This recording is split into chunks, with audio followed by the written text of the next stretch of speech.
We'll move to the next speaker. It's my pleasure to introduce Dr. Waleed Hafiz. He is Assistant Professor of Internal Medicine and Rheumatology in Al-Qura University, Consultant Rheumatologist in Noor Hospital in Mecca. He's a member of Saudi Society for Rheumatology and also a member of Zaidi Chair of Research in Rheumatic Disease. Dr. Waleed, you are welcome. طيب بسم الله الرحمن الرحيم. So people in the back, can you hear me clearly? Good? Okay. So Bismillah ar-Rahman ar-Rahim. Thank you, Mr. Chairman, for this warm welcome. I would like to thank the organizing and the scientific committee for giving me this opportunity to stand before you to talk about this exciting and never-ending topic, as we're not yet satisfied with the answer. And so what I'm going to do over the next 15 to 20 minutes, I'm going to talk about the anti-fibrotic therapy in systemic sclerosis. I have no disclosures, and so over the next 15 to 20 minutes, these are the objectives that we're going to cover together. First of all, we're going to talk about some of the disease burden of this disease, like high burden of this disease. What are the available treatment therapies or treatment modalities for this disease? And then why do we face difficulties in clinical trials? Like even in the last year, there were 2 randomized controlled trials. However, we have not, found positive results. And then is there any hope for a brighter future? So as we know that, this disease is a fibrotic, is a disease that is characterized by both fibrotic and microvascular manifestations. It is also characterized with internal organ involvement, which is the main reason for morbidity and mortality that are associated with this disease. Unfortunately, mortality is high, and patients they don't make it to 5 years, and some of them actually can barely make it to 10 years because of the internal organ involvement. So in terms of pathophysiology, this is what we used to know about this disease in the last decade, that it was simply vasculopathy, inflammation, and fibrosis.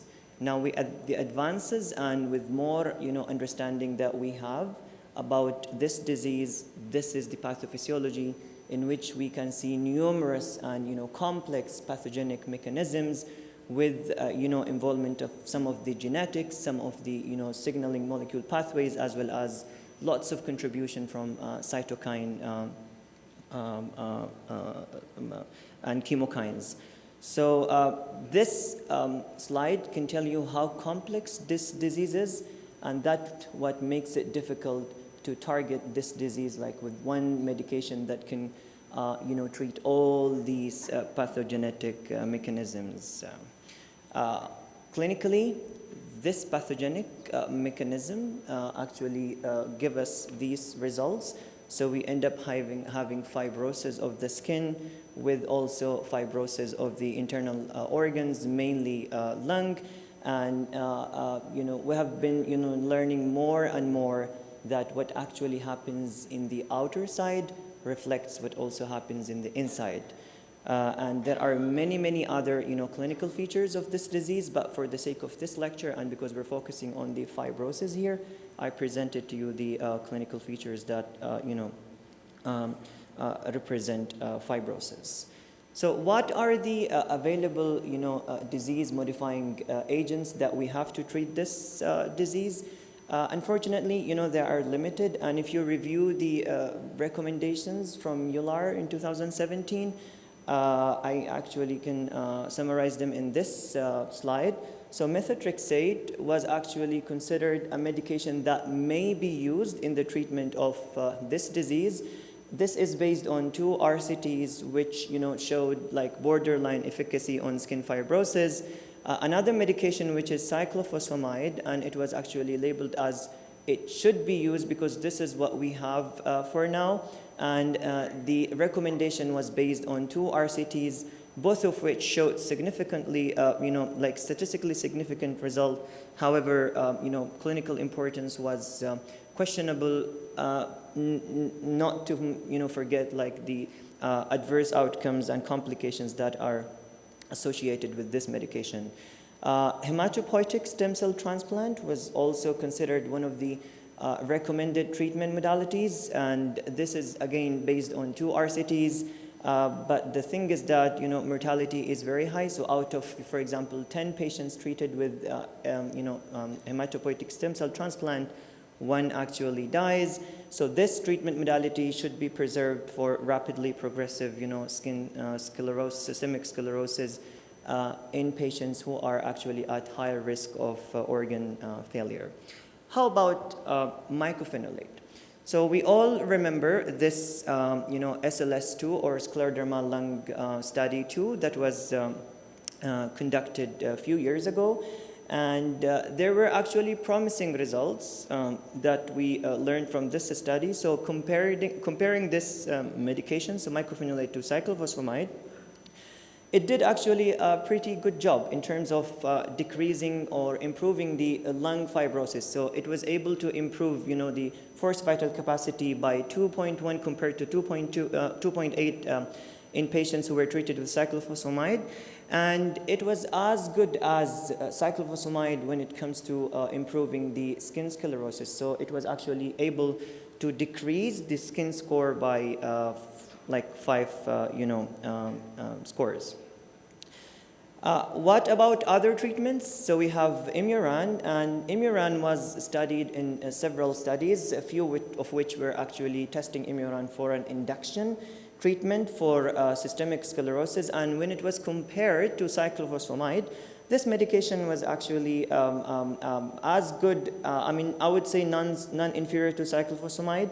However, this was only confined to the changes that were to the skin sclerosis. However, when it comes to changes in the lung fibrosis, it did not do good. However, when this medication was used as a maintenance therapy for systemic sclerosis, and this maintenance therapy is started when a patient already completed like 6 months of cyclophosphamide therapy on pulse basis, Imuran was shown to at least keep the fibrosis stable.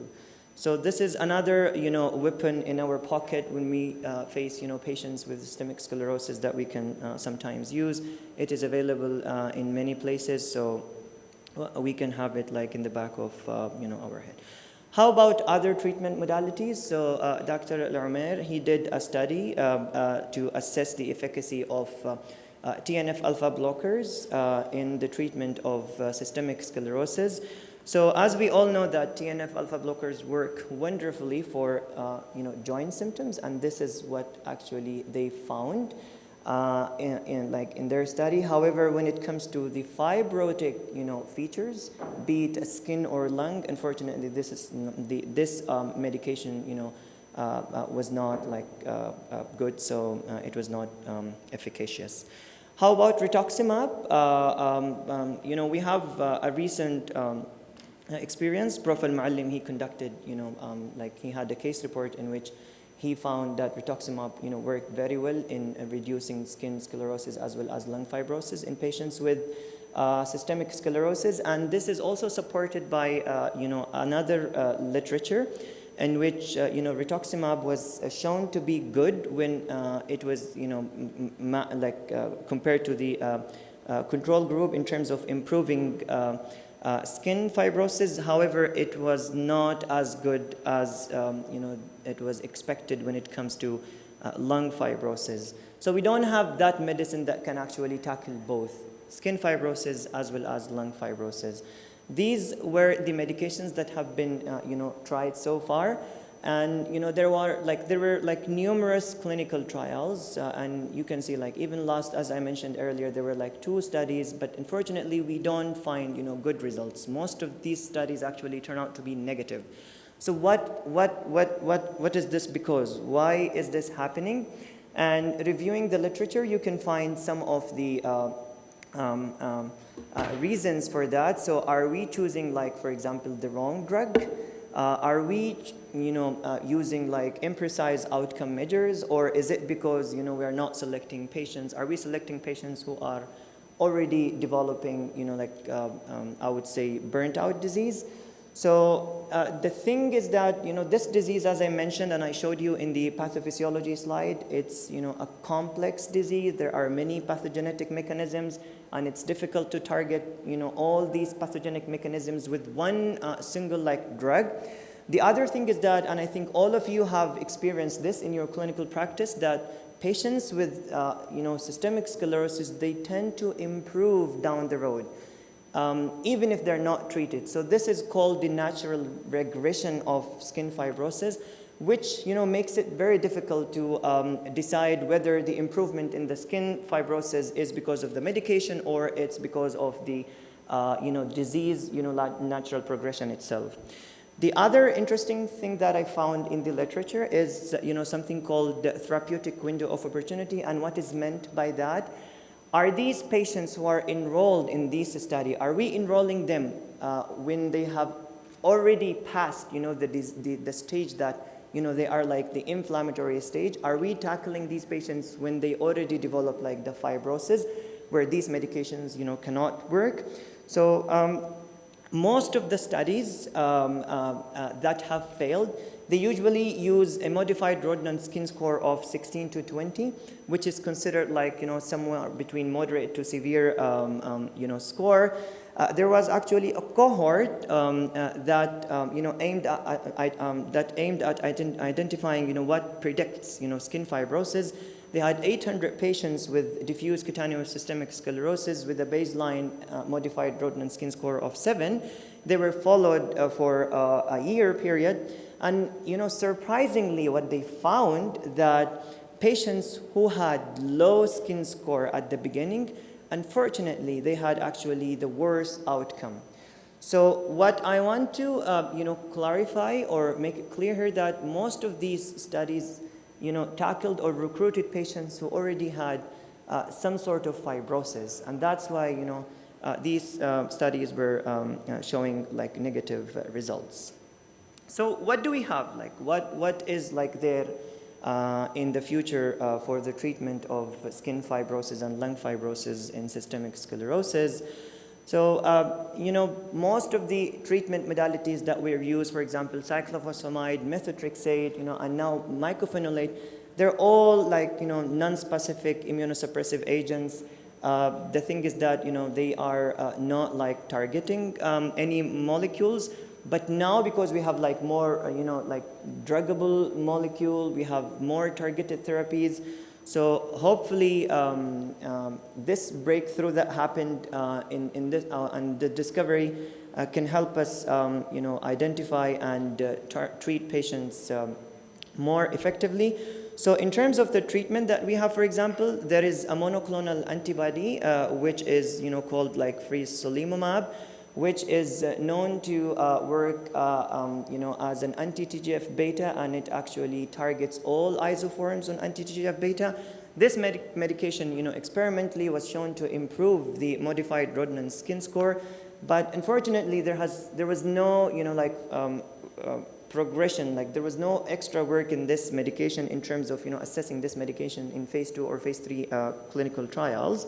There is, tocilizumab, an IL-6 inhibitor therapy, which is, also known to that IL-6 actually can contribute in fibrosis. So by inhibiting this, we might have, like favorable outcome. And this medication was extensively, experimented, and we all remember both, like the Fascinate, which is phase 2 study that assessed tocilizumab in treatment of systemic sclerosis. So the phase 2 study was very promising. However, when this was actually converted to phase 3, which is focused, although there was some numerical improvement in skin sclerosis, however, this did not meet statistical significance, and that's why there were no more research done on this medication. How many minutes we have? 5 minutes. 5 minutes, good, so I'm good. Nintedanib, it's a tyrosine kinase inhibitor therapy. It also was shown to exert some anti-fibrotic effects. And I think we all recently heard about the good news that the census study was submitted for regulatory approval by the FDA and the European medical agencies. So hopefully this medicine is coming like in the pipeline at the future anti-fibrotic therapy in systemic sclerosis. Riociguat worked wonderfully in connective tissue disease associated pulmonary arterial hypertension, and it was actually approved for that. From that came the idea of using this soluble guanylate cyclase inhibitor to treat patients with systemic sclerosis. There was a good study, the RISE systemic sclerosis study, that was conducted to assess the efficacy of this medication in systemic sclerosis. Initially, the results were promising. However, we haven't seen any recruitment so far because this study initially did not meet the primary endpoint. So I think this medication is going to be dropped from the list. Abatacept in 2014, this medication was also assessed, and there was a famous study that was done at the University of Michigan, the ASCET trial, in which they studied this medication. The results were very similar to the phase 3 FOCUS study that was used to assess tocilizumab. Initially, this medication showed excellent results in terms of improving skin sclerosis. It did not show good results when it comes to lung fibrosis. However, further workup showed that the study did not meet the primary objective, which was reduction in skin sclerosis. The last but not like the least, so rilonacept, which is very similar to abatacept. Again, this was studied, but it didn't show any improvement. Now there is another medication, pirfenidone, and we all know that this medicine is used to treat patients with idiopathic pulmonary fibrosis, and because of the lots of similarities between idiopathic pulmonary fibrosis and systemic sclerosis associated interstitial lung disease. So this medicine is now being used, and there is a scleroderma lung study number 3, which is ongoing, and they're recruiting patients for that, in which they're combining both pirfenidone along with mycophenolate, and they would like to assess both improvement in skin sclerosis as well as lung fibrosis. So I hope that along with nintedanib, pirfenidone is going to be another medication that will be soon used for the treatment of systemic sclerosis. So, Mr. Chairman, ladies and gentlemen, this is my last slide, and let me quickly take you over the take-home message. So methotrexate and cyclophosphamide are the current recommended treatments for skin and lung fibrosis in systemic sclerosis. Hematopoietic stem cell transplant can join these, but the thing is that it should be reserved for patients who have severe and very rapidly progressing disease. Mycophenolate, rituximab, and I can also add here nintedanib as well as pirfenidone. These medications hopefully are joining shortly, but we still need better assessment by randomized controlled trials. The concept of shared autoimmunity between several autoimmune diseases is now being applied to the treatment of systemic sclerosis, and I quote what my supervisor used to say, that scleroderma nowadays stands where rheumatoid arthritis used to be 15 years ago. So hopefully in the next 15 years, we will be able to treat scleroderma just like we treat rheumatoid arthritis these days, and this is like a hope.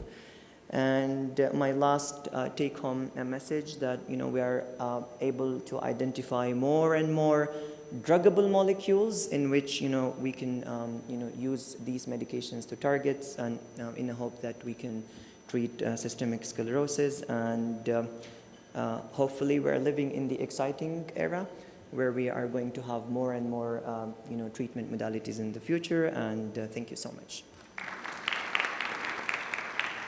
Thank you, Dr. Waleed. Nice and informative so presentation. Thank you so much. Any question for Dr. Waleed? Dr. Mahmoud? Mahmoud. Give him.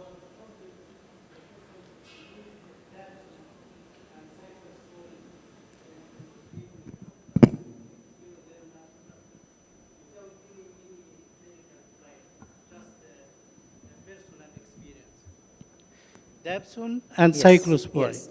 So dapsone, cyclosporin, and I can actually add to this list, penicillamine. These are all, the old like era medications that were used to treat not only systemic sclerosis but many of the other like systemic rheumatic diseases. Most of the, the rationale behind the use of these medications was, based on individual experiences, case reports, observational studies.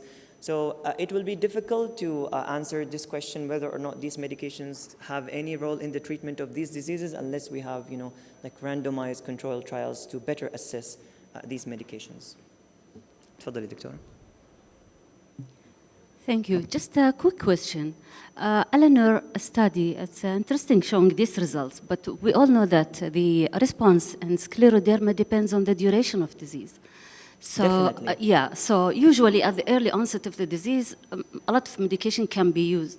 Yes. So that was not mentioned. What was the duration from the onset of disease when they use this medication? In the beginning of my talk, when we were talking about the difficulties that we face in the clinical trials and why are we having negative results, one of the reasons behind that were that most of the clinical trials that were done, for example, in the past decade, were done on patients who had like an established disease or they had a modified Rodnan skin score of like 16 to 20 or more. But recent, studies and the literature is actually more in favor of the early systemic sclerosis. And most of the studies nowadays are actually targeting this. So hopefully we're, down the road, we're going to have, promising results because instead of tackling patients who already have a burnt out or fibrotic disease, now we're actually targeting patients who have an inflammatory phase of that disease. The same concept that we apply in rheumatoid arthritis. Thank you.